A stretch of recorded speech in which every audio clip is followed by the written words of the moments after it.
तो बंधुओं एंड सखियों, आप सभी ने अब तक देखा एक बुजुर्ग व्यक्ति को जिसकी फैमिली उससे प्यार नहीं करती, जिससे प्रकृति प्यार नहीं करती, जिसको कैंसर हो जाता है और किस्मत की एक अजीब लिखावट से अंततः उसकी मौत भी हो जाती है। लेकिन फिर वह एक साइबॉर्ग के शरीर के साथ जीवित हो जाता है। वह जरूरतमंदों की मदद करता है और दुर्घटना या फिर रोग आदि में मरने वालों को वापस जिंदा तक कर देता है। ऐसे अच्छे कर्म करके वह अपने अंदर की इंसानियत को महसूस कर पाता है।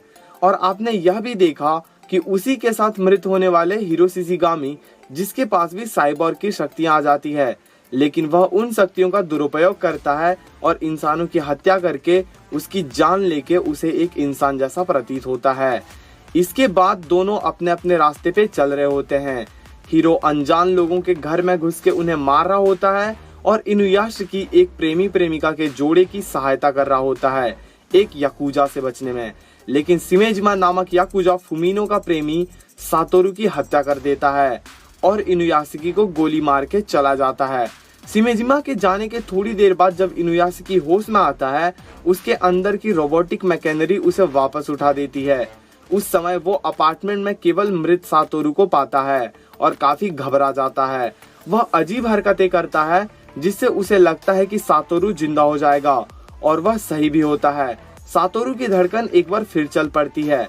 फिर इनुयाशिकी अपने शरीर के इलेक्ट्रॉनिक मशीन्स के मदद से शिमेजिमा को ट्रेस कर लेता है और उसके पास चला जाता है। लेकिन शिमेजिमा इनुयाशिकी को गोलियों से मारता है। लेकिन फिर इनुयाशिकी उठता है और अपने रोबोटिक शरीर की मैकेनिकल ताकत से शिमेजिमा को कई मुक्के मारता है। शिमेजिमा एक याकुजा मीटिंग में होता है और उसके कहने पर वहां के सब याकुजा इनुयाशिकी को गोलियों से भून देते हैं। फिर उसकी बॉडी खुद की रक्षा के लिए विचित्र से उपकरणों को बाहर निकालती है और एक प्रकाशमय बीम सब याकुजा को भेद देती है, जिससे वह सभी जिंदगी भर के लिए अपंग बन जाते हैं। इनुयाशिकी उनकी जान नहीं लेता है, लेकिन उन्हें अपंग बनाकर छोड़ता है। फिर इनुयाशिकी फुमिनो को खोज के सातोरू से वापस मिलवा देता है। इसके बाद दुनिया भर में केवल हीरो द्वारा किए गए मर्डर्स की चर्चा हो रही होती है।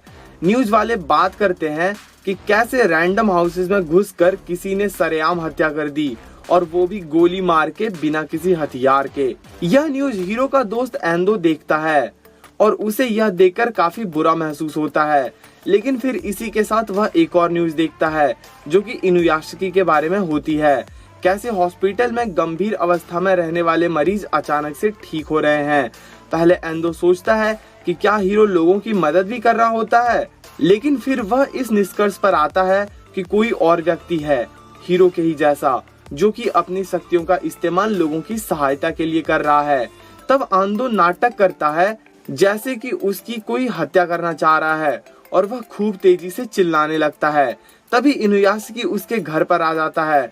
फिर एंदो और इनुयाशिकी दोनों आपस में बात करते हैं, जिससे एंदो को पता चलता है कि इनुयाशिकी ही याकुजा के ग्रुप्स पर हमला करके उन्हें अपंग बना दिया था और वही हॉस्पिटल में मरीजों को स्वस्थ बना रहा है।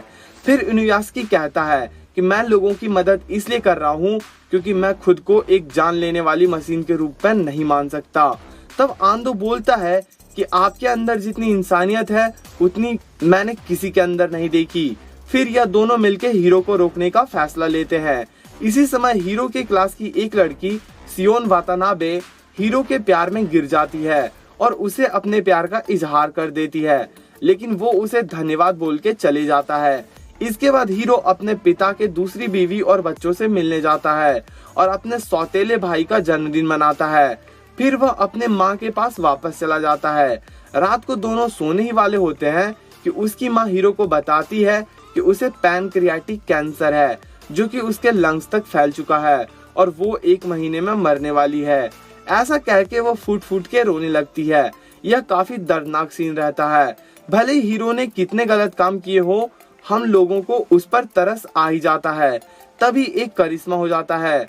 हीरो को अपनी औपचारिक शक्ति का पता चलता है और वो अपनी माँ का कैंसर ठीक कर देता है। इसी दौरान इनुयाशिकी एंदो के साथ एक कबाड़ के मैदान में जाकर अपनी संहारिक शक्तियों का इस्तेमाल करने लगता है। अगले दिन हीरो अपनी माँ से बताता है कि वो अपनी पार्ट टाइम नौकरी के पैसों से एक अपार्टमेंट लेने जा रहा है।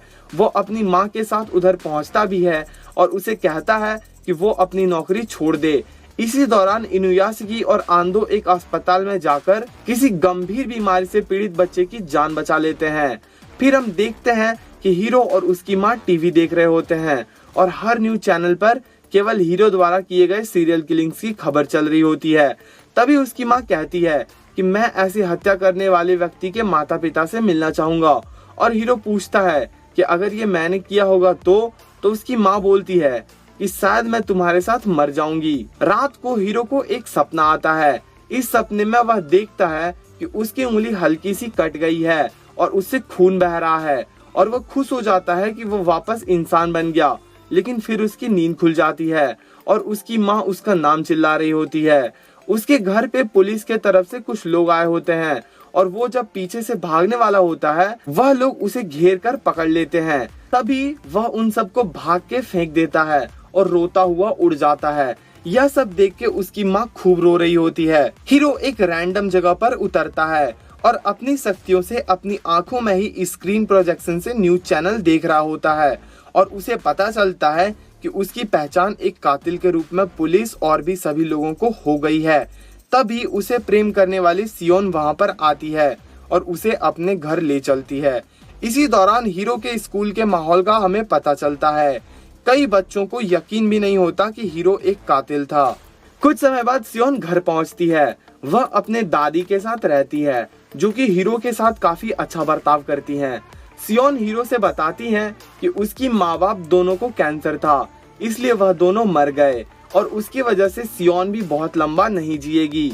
उस रात हीरो सियोन की दादी और सियोन के कमरे में घुसता है और अपने हाथ को बंदूक जैसा बना के उन दोनों के ऊपर एक के बाद एक पॉइंट करता है, लेकिन उसे कुछ नहीं करता है।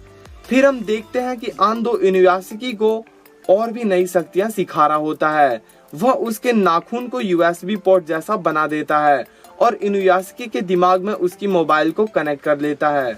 फिर वो आंदो के कॉल को अपने दिमाग में ही उठा लेता है और वो दोनों इनुयासकी के उड़ने की काबिलियत को परखते हैं। इनुयासकी उड़ना शुरू करता है तो पहले एक प्लेन के ऊपर तक चला जाता है, लेकिन यही नहीं, धीरे धीरे वह एक स्पेस स्टेशन की ऊपर भी पहुंच जाता है और वहां से उसे एक एस्ट्रोनॉट देख लेता है। तब इनुयासकी वापस पृथ्वी पे लौट आता है। इस टाइम हीरो अपने दिमाग में न्यूज चैनल्स देख रहा होता है। उस पे हीरो की माँ खूब रो रही होती है और माफी मांगती है। साथ ही हीरो एक 2chan नाम के डिस्कशन प्लेटफॉर्म को भी देखता है जिसपे सब लोग बोल रहे होते हैं कि उसकी माँ तो गंवार लग रही है, वो अपने बच्चों को बचा रही है, कैसी परवरिश की है वो अपने बेटे की। यह सब देख के हीरो खूब रोता है। अगले रात को जब हीरो सोते समय अपनी आंखों में एक हास्य शो देख रहा होता है तब उसे चैनल पे एक ब्रेकिंग न्यूज आती है कि हाल में ही जिस हत्यारे यानी कि हीरो पे शक था उसकी मां ने आत्महत्या कर लिया। हीरो यह पढ़ के आकाश की तरफ उड़ जाता है और खूब रोता है। अगले दिन हीरो अपने पिता के घर पे जाता है जहां पर पहले से मीडिया वालों की गजब भीड़ लगी होती है। हीरो उधर सबकी तरफ अपनी उंगली पॉइंट करके बैंग बोलता है और सबको मारने लगता है। उधर काफी बुरा खून खराबा हो जाता है।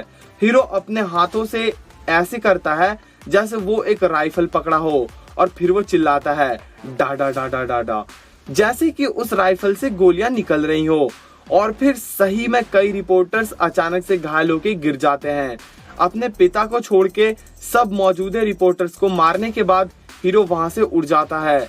इसके बाद एक सुनसान गली में खड़े होके हीरो 2chan के चैनल की बातें पढ़ता है। वह कहते हैं कि अच्छा हुआ उसकी माँ मर गई, ऐसे लोगों की परवरिश करने वालों को तो मर ही जाना चाहिए।